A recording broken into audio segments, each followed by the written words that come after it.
All right, moving on to example 2. Write a thermochemical equation for the decomposition of calcium sulfate.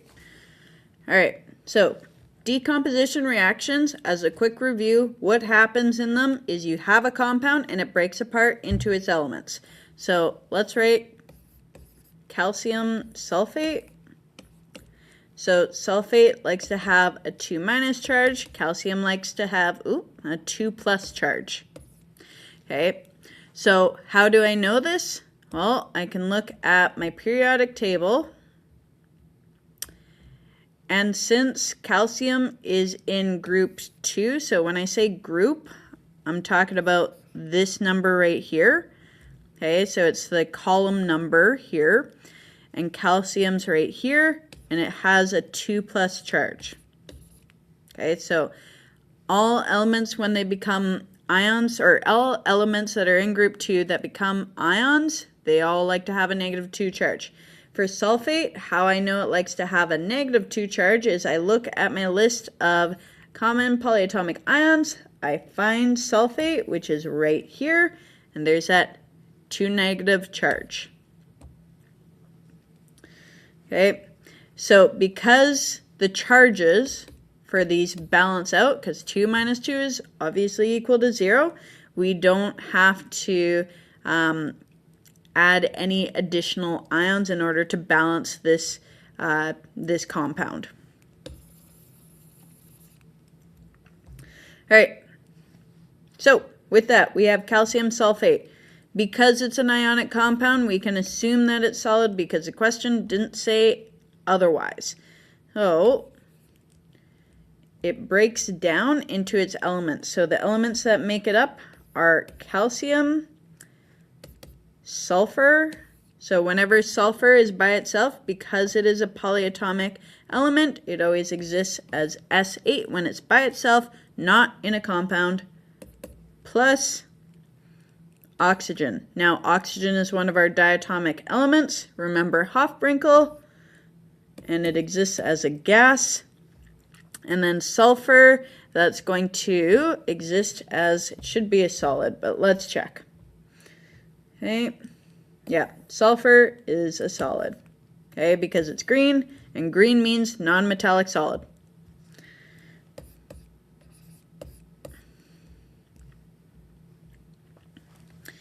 All right, so let's make sure that we have everything balanced. So calcium, there's 1 going in, 1 coming out. Sulfur, 1 going in, 8 coming out. Okay, so that is a problem. So let's work with this. Let's go 8 for our coefficient. Okay, so we have 8 sulfurs coming in, 8 coming out. Great. We have 8 calcium coming in, got 8 calcium coming out now. I'm realizing I need to put the state for that. There we go. Okay, now for oxygen, we have 8 times 4. So 8 times 4, that's going to be 32. So basically we're asking ourselves, what times 2 is equal to 32? Well, that's going to be 16. All right, so we have our balanced chemical equation. Now we need to figure out, okay, what is the energy term? So that's where we're going to look it up on page 4 or 5 of our data booklet.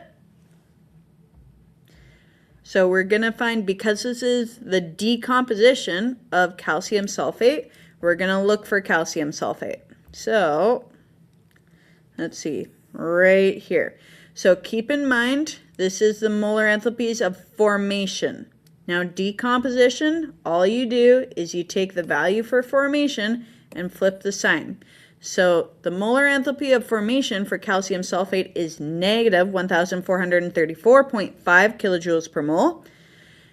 That would mean the molar enthalpy of decomposition for calcium sulfate would be positive 1,434.5 kilojoules per mole. All right, so let's write that out.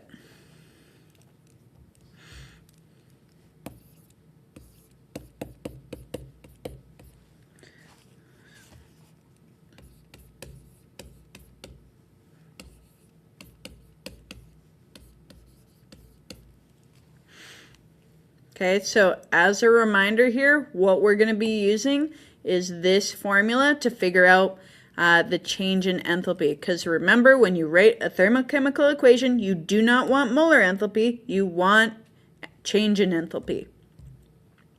Okay, so what we're going to do is we're going to take this value, multiply it by 2. So actually, you know what? I'm going to change this to go change in enthalpy just to match this equation a bit more. And we're going to take this and multiply it by how many moles of calcium sulfate we have. So in this case, it's 8 moles.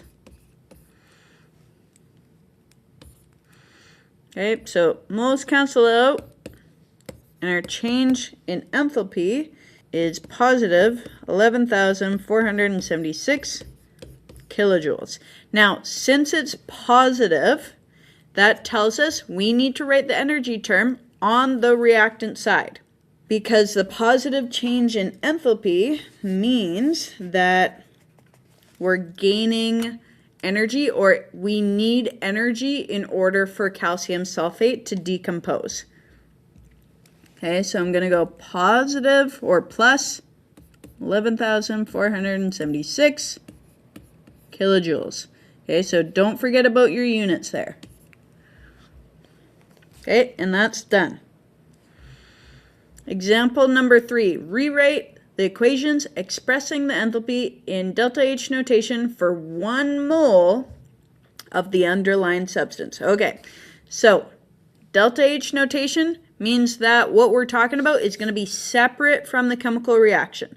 Now it is for only 1 mole of substance. So this means we need the change in enthalpy per mole, which is actually molar enthalpy. Okay?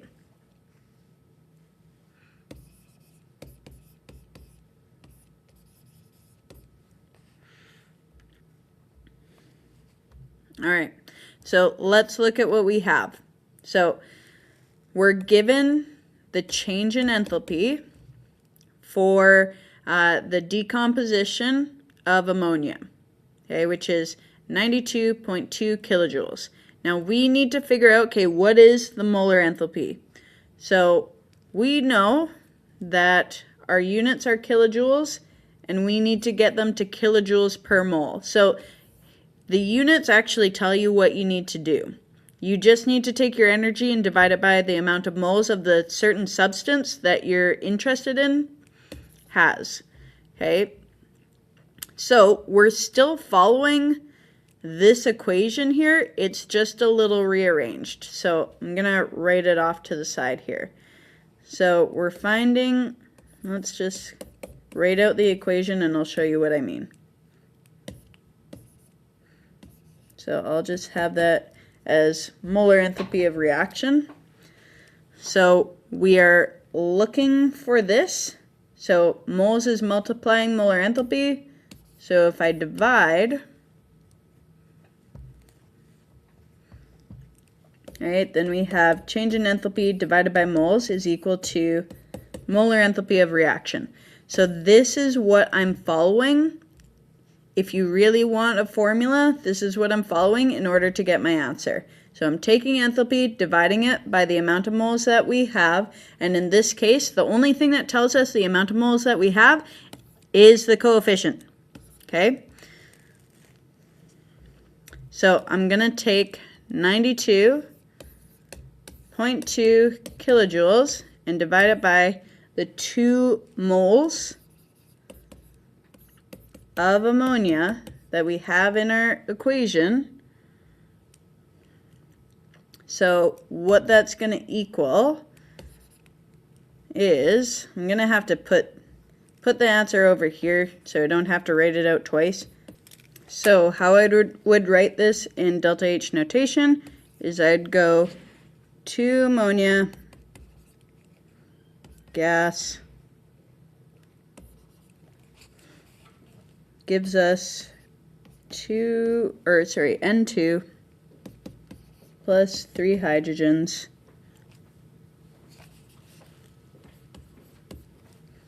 okay, and then for delta H notation we write it separate, so that's going to be positive 46.2 46.1 kilojoules per mole. Okay, so where I'm getting this 46.1? Just by taking 92.2 and dividing it by 2. That's how I got that.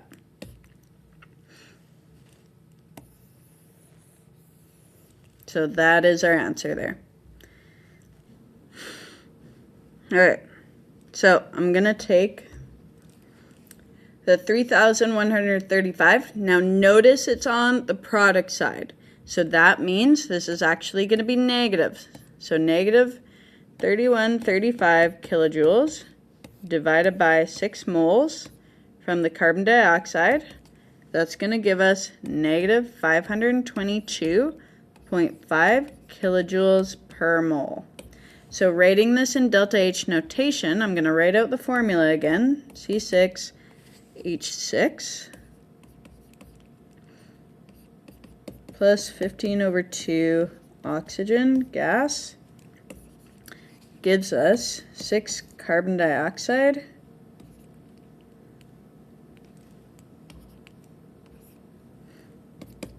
plus 3 water vapor.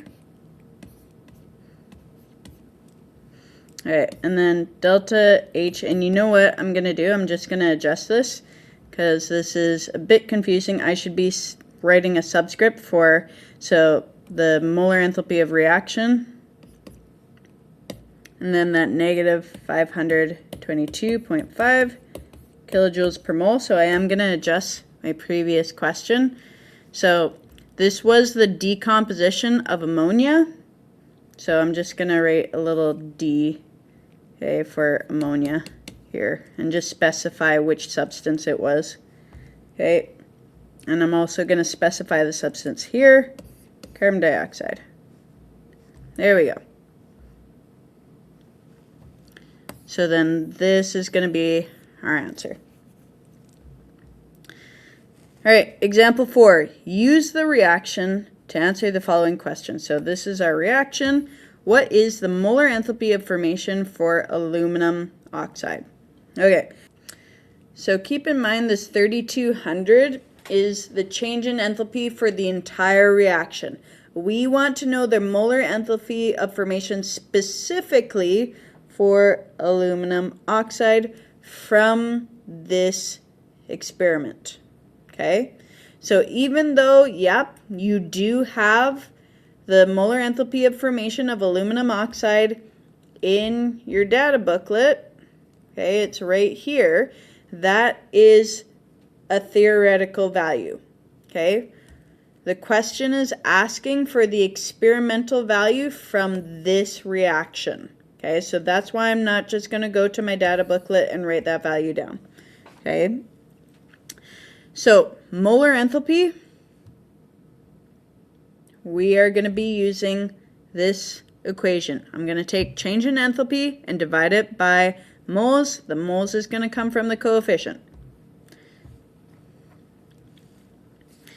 Okay, now again, remember the energy term is on the product side, so that means this is negative 3200. So change in enthalpy, or change in molar enthalpy I should be saying, for formation of aluminum oxide is equal to negative 3200 kilojoules divided by, so now we need to, because we're specifically looking for aluminum oxide's molar enthalpy, I'm going to divide it by the coefficient for aluminum oxide.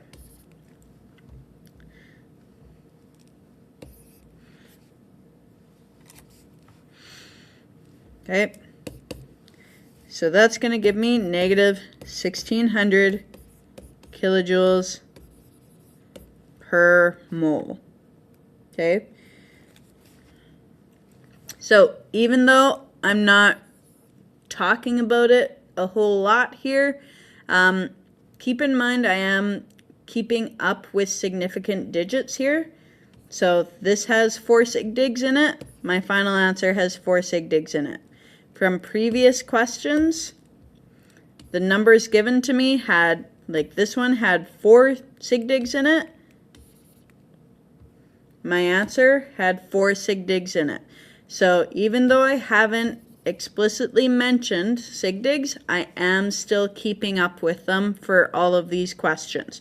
Okay, because whenever you're doing a calculation, you need to take into account sig digs at the very end for your answer. All right.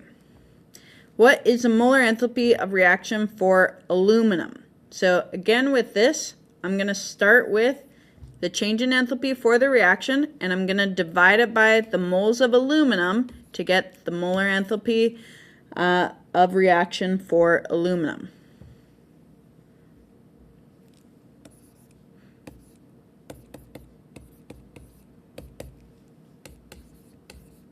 So again, it's negative 3,200 just because my energy term is on the product side, which means it is negative. Let's just write that as a note to ourselves.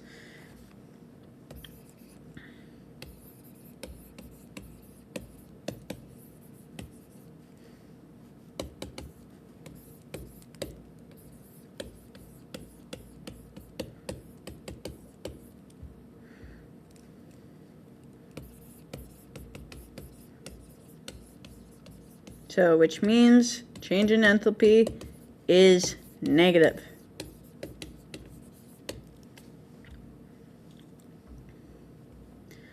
Okay, so now, remember we gotta follow this formula here. Now we're dividing by moles.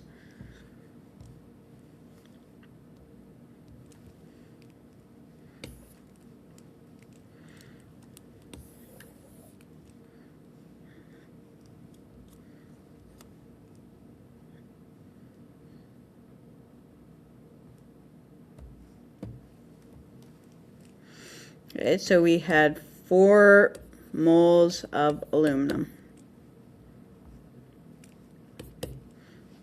Okay, so that's going to give us negative 800 kilojoules per mole.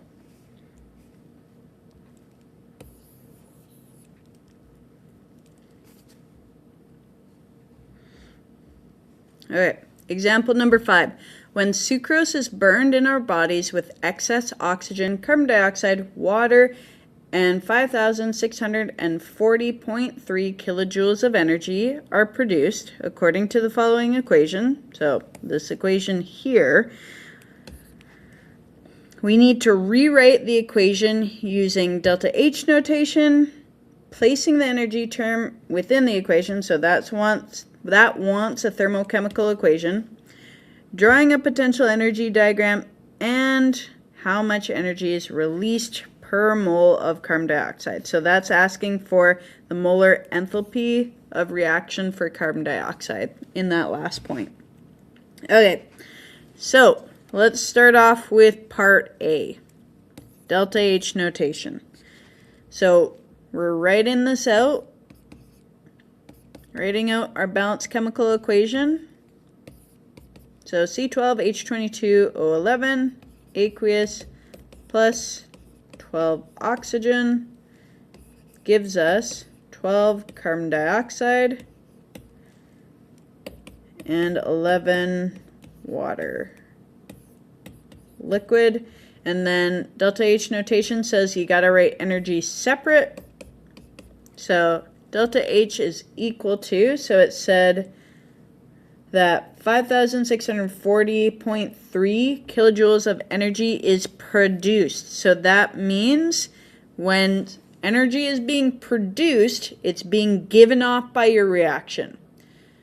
If energy is being given off by the reaction, it is being lost by the system. So that means that this is negative 5,640.3 kilojoules.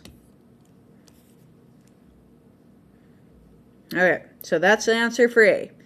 For B, just because there's not a whole lot of room here, I'm going to have to squish B in up here. Okay, so B is just asking for the thermochemical equation.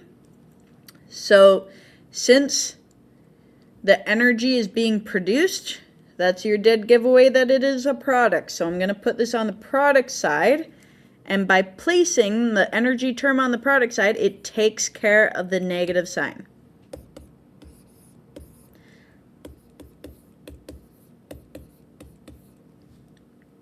Okay. Part C, we got to draw a potential energy diagram. So let's draw this and there. Okay, so delta H is in kilojoules. Reaction progress.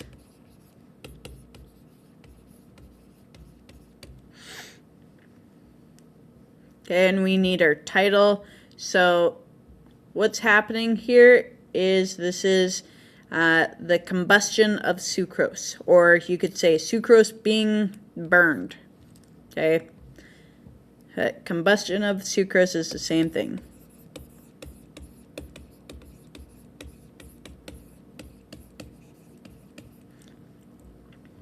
Okay, so I'm going to write my reactant plateau. It's going to have to be a little bit longer because this is a little bit lengthy to write.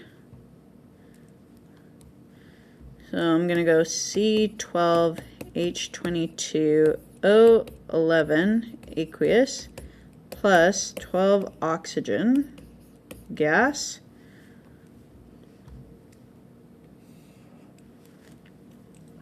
okay, and then I'm going to draw a bump just to show activation energy, and then that wasn't very straight.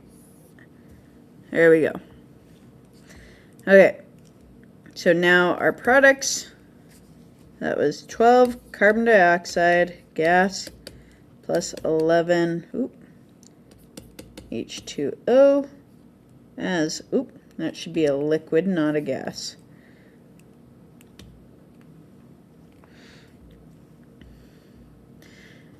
All right, so how we're going to communicate change in enthalpy here.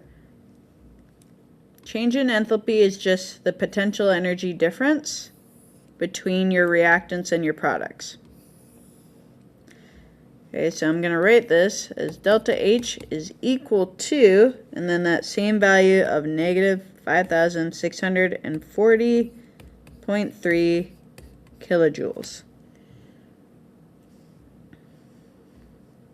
Okay, so that is our potential energy diagram.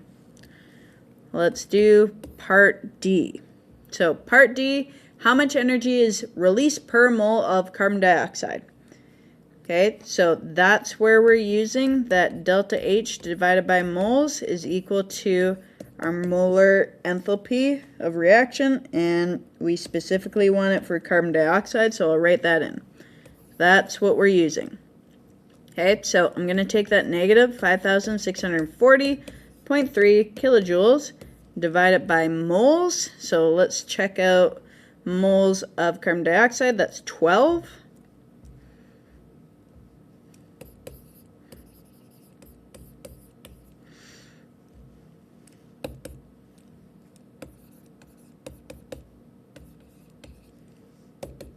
Okay, so dividing those two numbers, that's going to give me negative 470.025 kilojoules per mole. Okay, now the number in the question, this has what, 1, 2, 3, 4, 5 sig digs. So my final answer has to have 5 sig digs in it.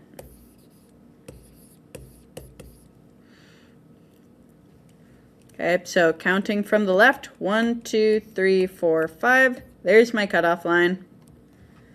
So negative 470.03 kilojoules per mole. So that's the molar enthalpy of reaction for carbon dioxide specifically.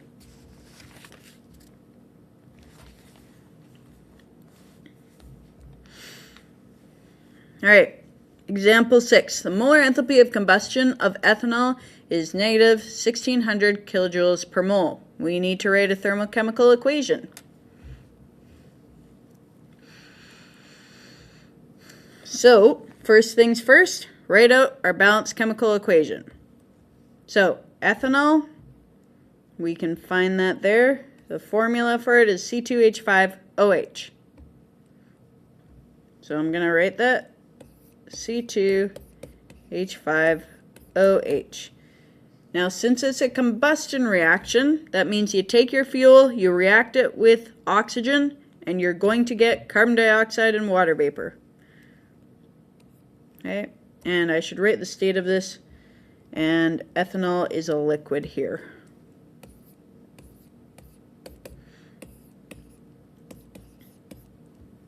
Okay, so remember, oxygen's one of our diatomic elements, so that's why it's a 2.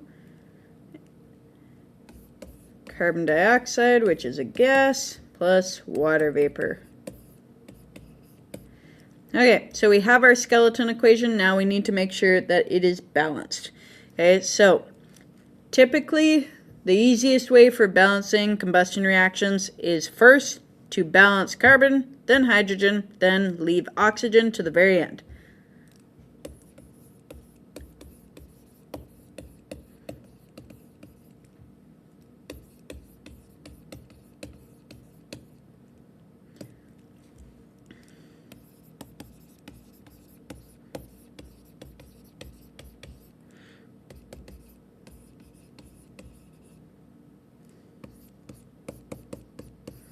So for combustion reactions, always balance in the order of first carbon, then hydrogen, then oxygen.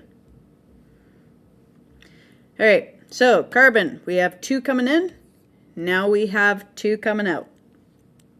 Okay, now with hydrogen, we have 5 plus 1, so we have 6 hydrogen going in, and we only have 2 coming out. So what times 2 is equal to 6? 3 times 2 is equal to 6. So now we have 6 hydrogens going in, 6 coming out. For oxygens, we have 1 plus 2, so we have 3 oxygens going in. And for the product side, we have 2 times 2, so that's 4 plus 3 times 1, 3. So we've got 7 coming out. All right, now since we have 2 sources of oxygen on our reactant side, it makes it a little bit more interesting to balance, okay? But let's move this 3 over here. But if I boosted the moles of oxygen gas up to 3 moles, I would have 6 coming from here plus 1, right, which would give us 7. And therefore, our reaction is balanced. All right, so because it's a thermochemical equation, we absolutely have to have the energy term in the reaction, and it tells us molar enthalpy of combustion of ethanol specifically is negative 1600 kilojoules per mole. Okay, so remember that for thermochemical equations, we use change in enthalpy. We do not use molar enthalpy, which is what we were given. Okay, so remember that change in enthalpy can be found by taking moles and multiplying it by molar enthalpy. Okay, now since we didn't write a coefficient in front of ethanol, you can assume it's 1. Okay, because this is a totally balanced chemical equation here. Okay, and when you have a total balanced chemical equation and you haven't written a coefficient, you assume it's 1. All right, so we can take our 1 mole and multiply it by our molar enthalpy. So 1 times negative 1600 is still going to give us negative 1600, although our units are now going to be kilojoules instead of kilojoules per mole.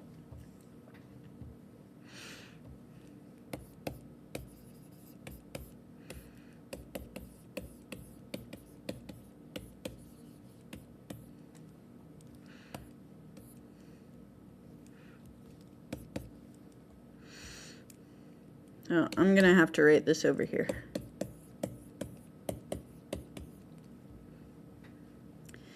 All right, so because our change in enthalpy is negative, that means it goes on the product side. So I'm going to write this over here, plus 1600. So remember, that writing it on the product side takes care of the negative. All right, using the above information, calculate the molar enthalpy of combustion for oxygen specifically. So what that's saying is take this number and take this formula, but we're going to rearrange it to isolate for molar enthalpy. Okay, and we're looking for oxygen specifically. So, again, as a reminder, if we want to isolate molar enthalpy, moles is multiplying molar enthalpy, so we got to divide, because dividing is the opposite of multiplying. And then we'll get delta H divided by moles is equal to molar enthalpy of reaction. And in this case, we're specifically looking for oxygen. Okay, so I'm going to take that negative 1600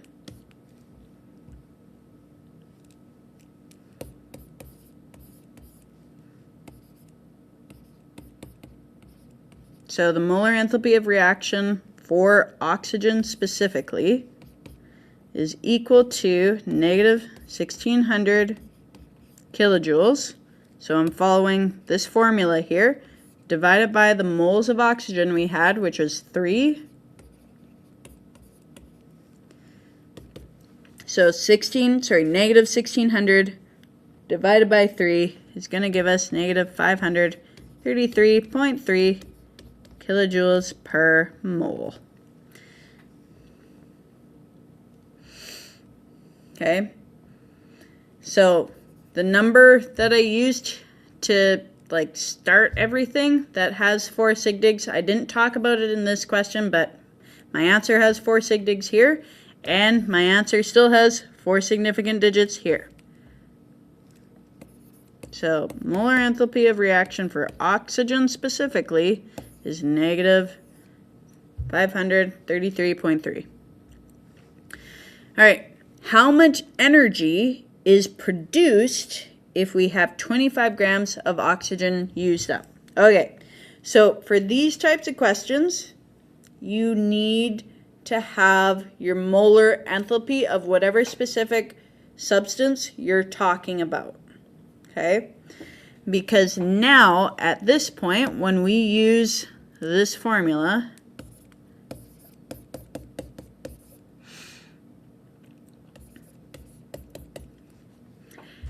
okay, so now since we were given a mass, now we have a specific amount of moles that we can use to figure out the enthalpy change, okay, which is just how much energy in this case got produced.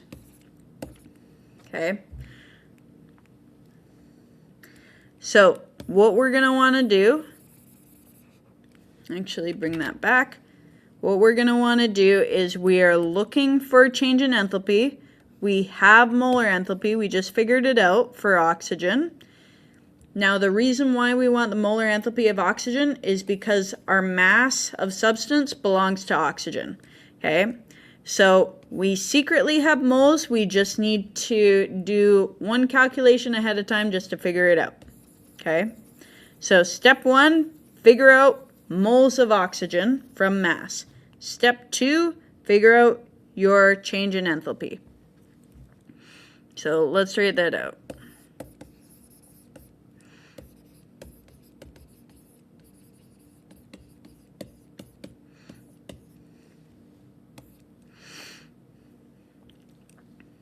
Okay, so remember that mass is equal to moles times molar mass. So if you isolated for moles, you just divide by molar mass, and what you do to one side, you do to the other. So then mass divided by molar mass is equal to moles. So that is the formula that we're using here. So moles is going to be equal to that 25 grams of oxygen divided by the molar mass of oxygen. Okay, so if I look at my data booklet here,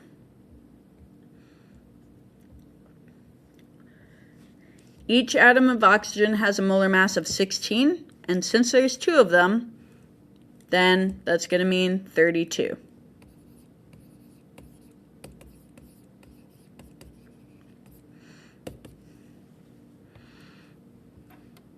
So 25 divided by 32 is going to give us 0.78. And what else did it say? 125. And that's moles.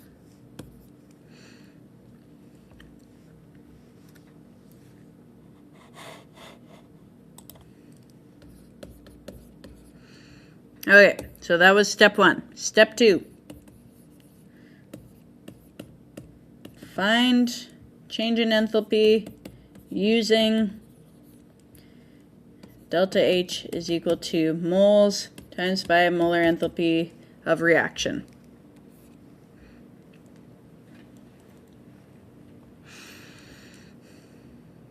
All right. So delta H is equal to, so our moles, that was that 0.78125. Now our molar enthalpy, like our final answer with sigdigs was negative 533.3 there. But like let's just take a look at that number.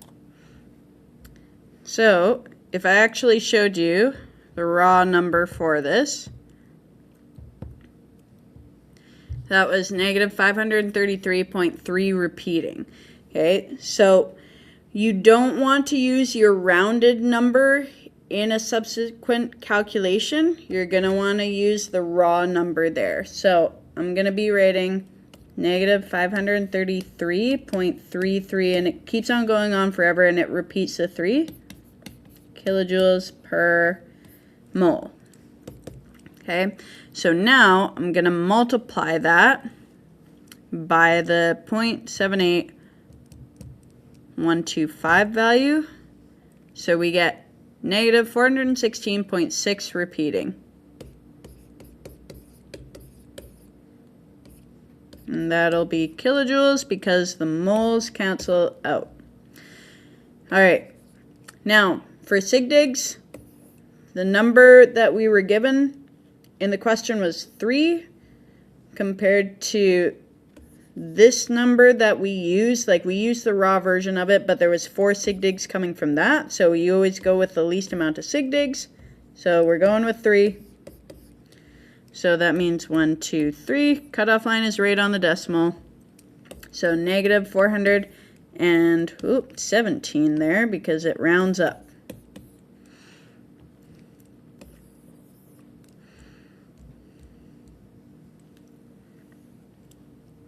All right, so question D is exactly the same as question C, just instead of using oxygen, now we're using water. So what you're going to want to do is you're going to want to go back to this equation or this question, and you're going to want to use this change in enthalpy to find the molar enthalpy of reaction for water vapor. And then once you have the molar enthalpy of reaction for water vapor, then you're going to find the moles of water vapor from the mass, then find change in enthalpy using this formula. Okay, so pause the video. Give it a try.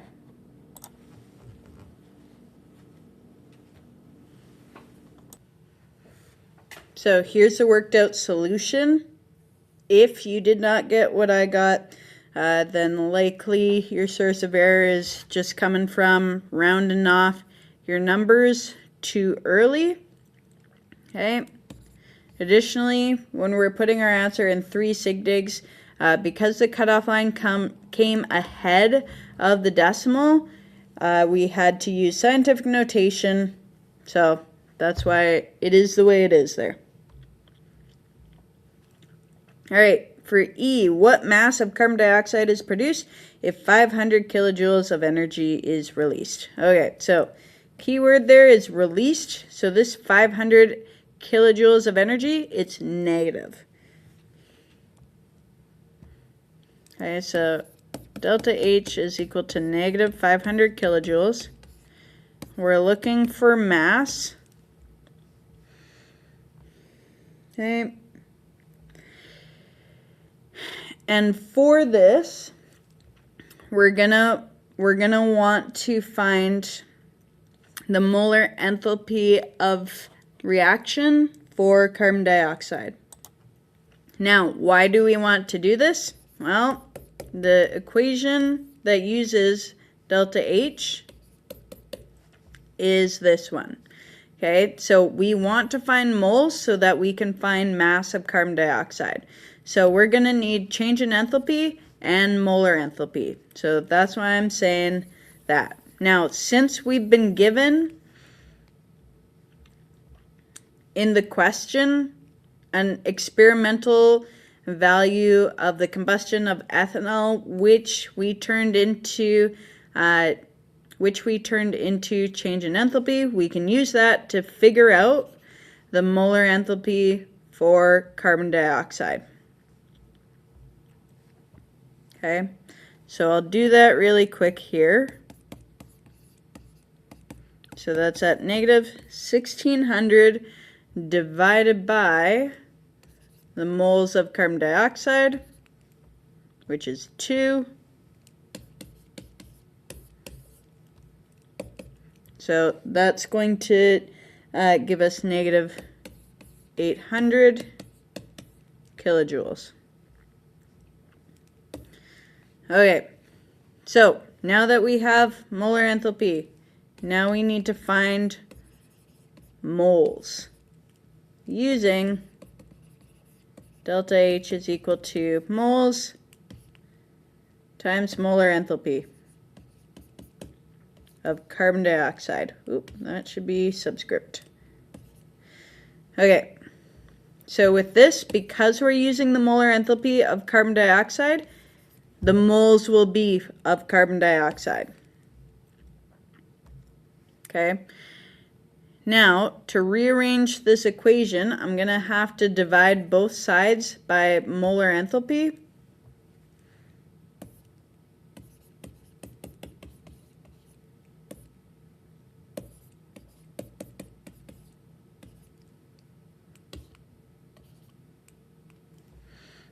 Okay, so we're actually going to be using delta H divided by molar enthalpy for carbon dioxide is equal to moles. That's what we're using.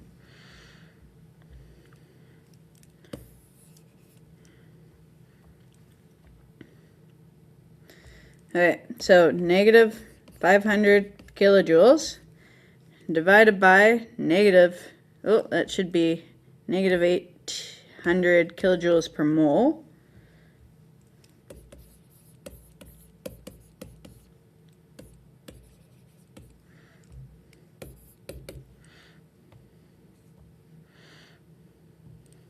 So negative 500 divided by negative 800 is going to give us 0.625 moles. Okay, now since this is not a final answer, I'm not going to care about sig digs just yet. So at this point, we find mass of carbon dioxide now that we have moles of carbon dioxide. Okay, so we're going to be using mass is equal to moles times molar mass.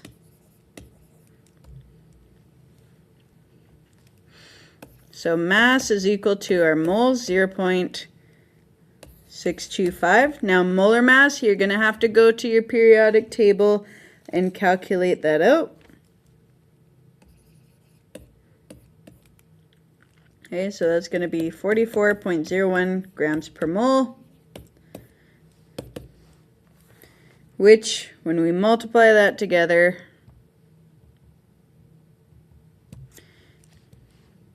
gives us 27.5062, goes on.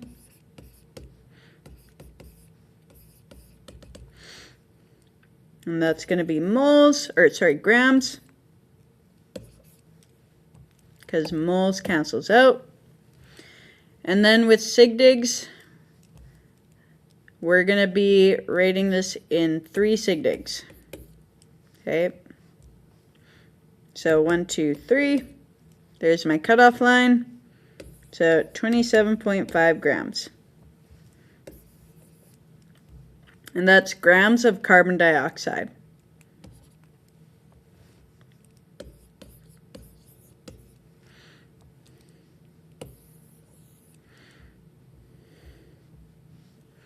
Okay, example number 7. In making ammonia, what is the molar enthalpy of reaction for hydrogen if the standard heat of formation for ammonia is 45.9 kilojoules per mole? So the standard heat of formation, same thing as molar enthalpy of formation for ammonia. Okay.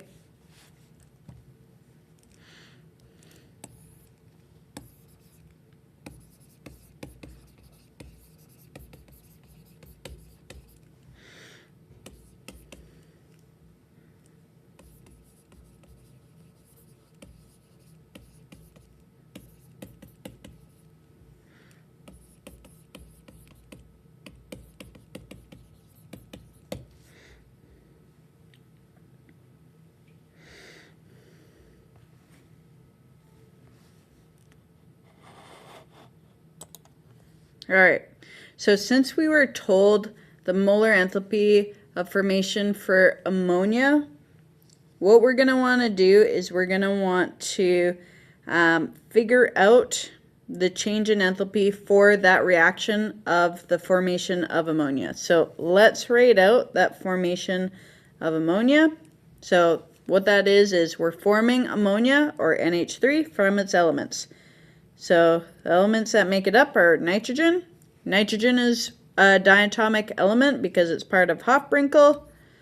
It's a gas at room temperature, plus other element making it up is hydrogen, which is also diatomic, gives us ammonia. Okay, which is a gas. Okay, so balancing this out, we're going to have to put a 3 and a 2 there, so we have 6 hydrogen going in, 6 hydrogens coming out, and we have 2 nitrogens going out and 2 nitrogens going in. All right, so what we need to do is we need to figure out the change in enthalpy now to finish this first part off.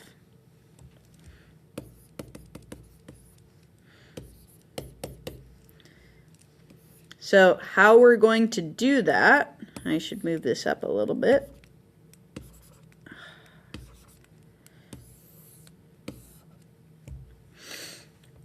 How we're going to do that is we're going to use the change in enthalpy is equal to moles times molar enthalpy. Okay, we've already been given molar enthalpy, and our moles of ammonia are just 2. Okay, so change in enthalpy is equal to moles of ammonia, which from the reaction is 2 moles, times molar enthalpy is negative 45.9 kilojoules per mole,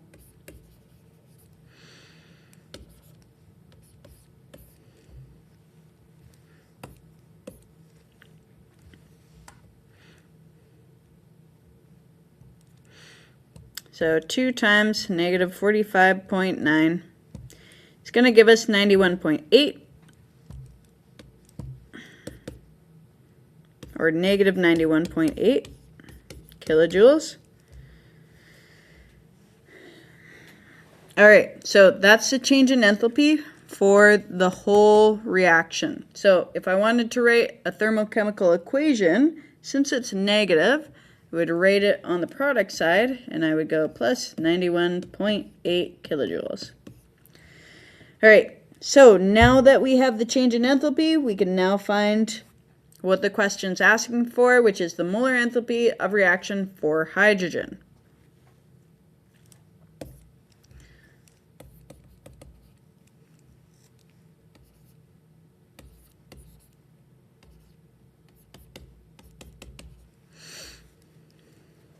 Okay, so again, we're using this formula here, but we just need to rearrange so that molar enthalpy is isolated which we have done before on this page. So right here. So this is the formula that we're going to be using.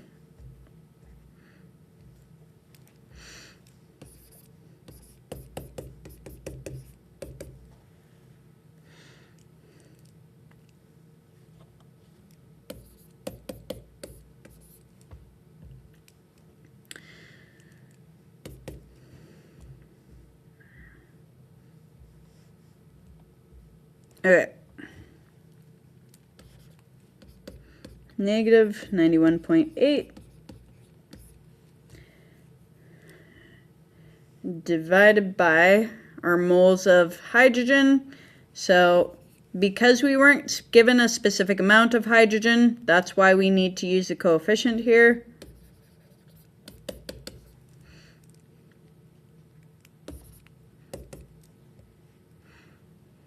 So negative 91.8 divided by 3, negative 30.6 kilojoules per mole.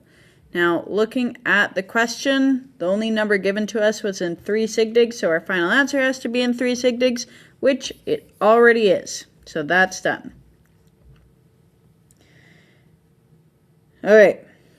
So, example 8, when 1 kilogram of pure carbon is burned in oxygen to produce carbon dioxide, 3.28 times 10 to the power of 4 kilojoules of heat energy is released. So, that's important because that tells us this value is negative.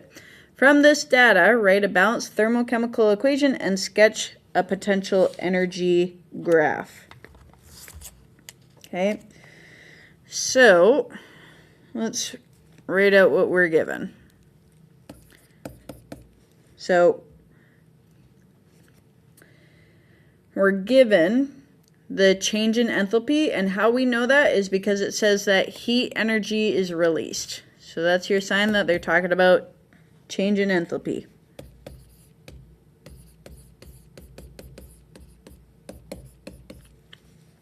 They also give us a mass of pure carbon. So that's 1 kilogram.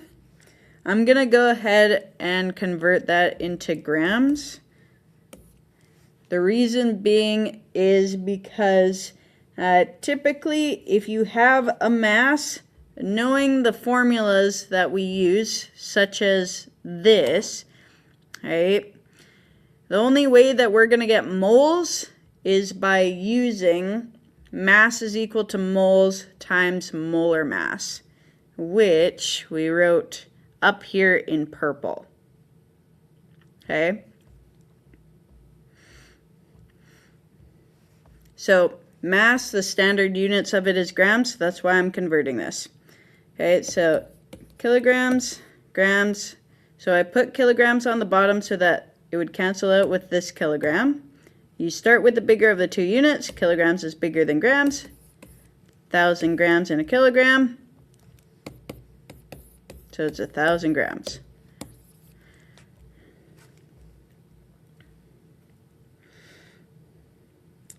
Okay. So because we have a specific amount of carbon that's being burnt, and because we have the change in enthalpy, this is the change in enthalpy for the combustion reaction in general, but it does not take into account the 1 kilogram of pure carbon. Okay, so remember that change in enthalpy, it changes depending on how much substance that, or how much reactant that you use. Okay, so we need to take this 1,000 grams into account. So our game plan is going to be to take the change in enthalpy, and we're going to use that to find the molar enthalpy of carbon, the combustion of carbon. Once we have the molar enthalpy of the combustion of carbon, we're going to need to find the moles of 1 kilogram of carbon. Once we have the moles of the carbon, we're going to multiply it by the molar enthalpy of carbon to figure out the change in enthalpy that takes into account how much carbon we used.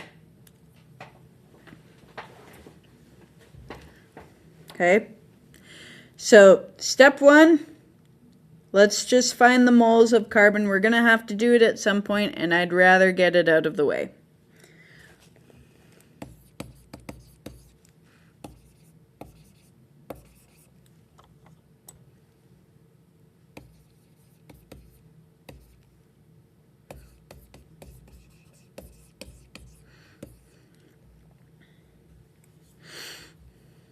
Okay, so we can find moles using mass divided by molar mass.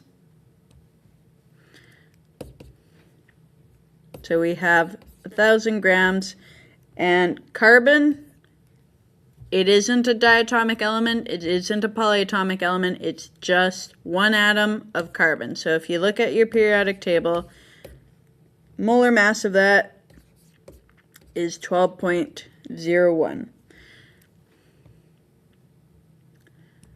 So 1,000 divided by 12.01 is equal to 83.2639, goes on forever.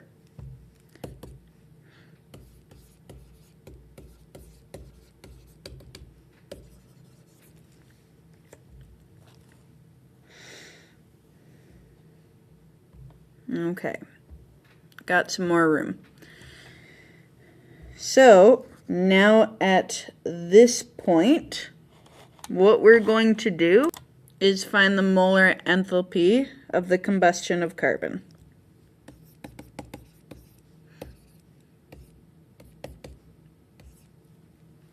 Okay, so this C is for combustion, this C is for carbon.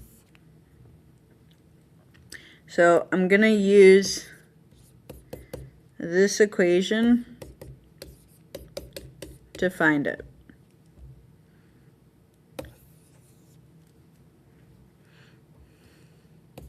So our change in enthalpy, that was that negative 3.28 times 10 to the power of 4.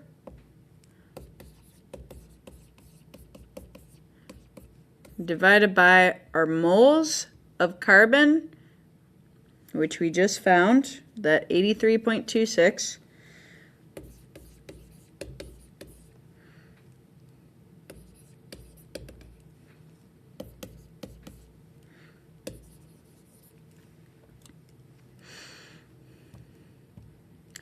So negative 3.28 second function log to get the 10 to the power of 4, close the bracket, divided by, and I'm gonna pick this answer, so I could just go second function and then the negative sign for answer.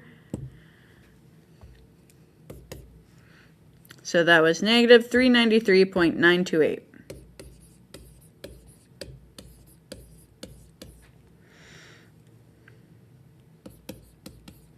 So that's kilojoules per mole.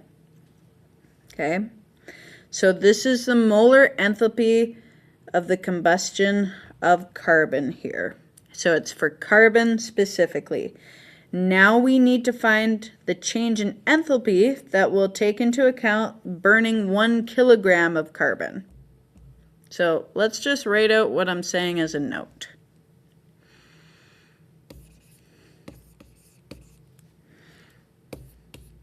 So this is the molar enthalpy of combustion of carbon specifically.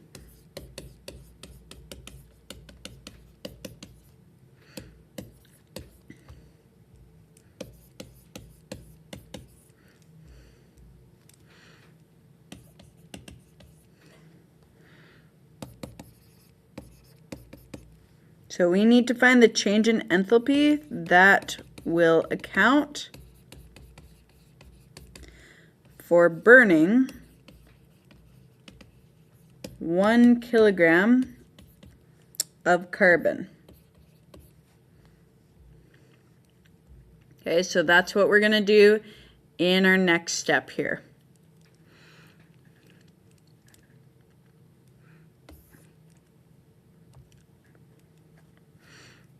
Actually, you know what I'll do? Just scooch up. Okay, so I'm going to use the change in enthalpy is equal to moles times by the molar enthalpy of the combustion of carbon.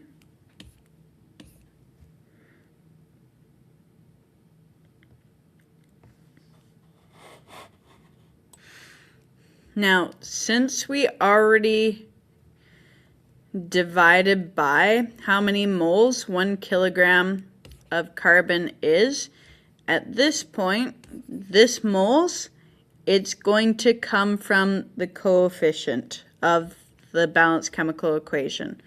So if I write just over here, the balanced chemical equation of the combustion of carbon, so carbon reacting with oxygen. So combustion reaction is always your fuel reacting with oxygen to give you, in this case, most common carbon oxide, which is carbon dioxide.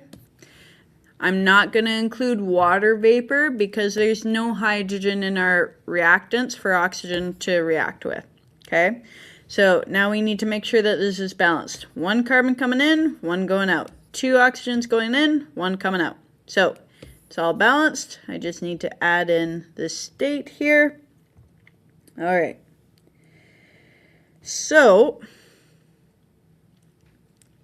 the coefficient for carbon is just 1. So this would just be 1 mole times by our negative 393.928 kilojoules per mole. The moles cancel out,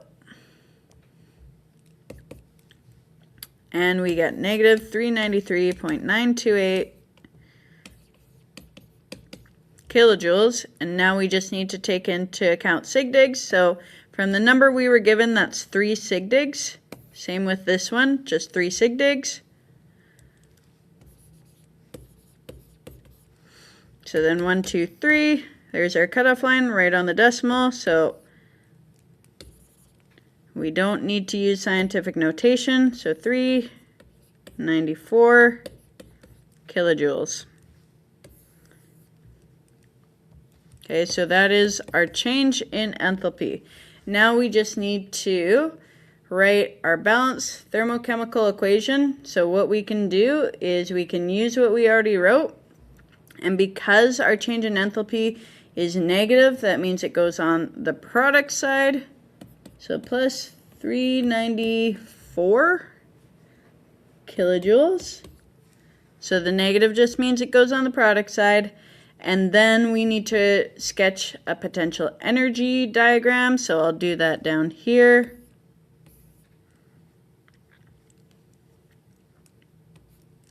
All right, so since it is an exothermic equation, that means you're starting off high, you're going low. How you know that is because you lose this much energy in the reaction.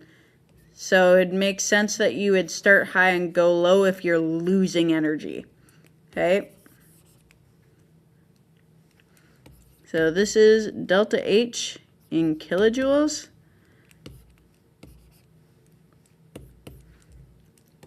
Reaction progress.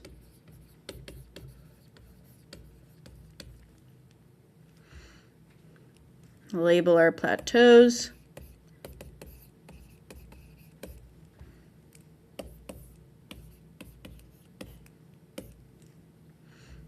Label our diagram.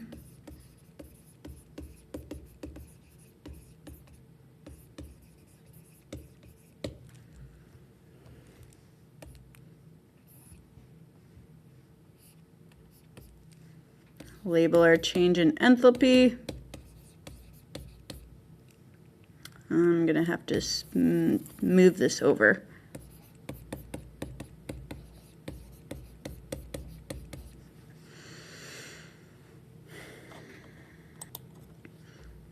And there we have it. Okay. So one little note I'm going to add here. This comes from the coefficient.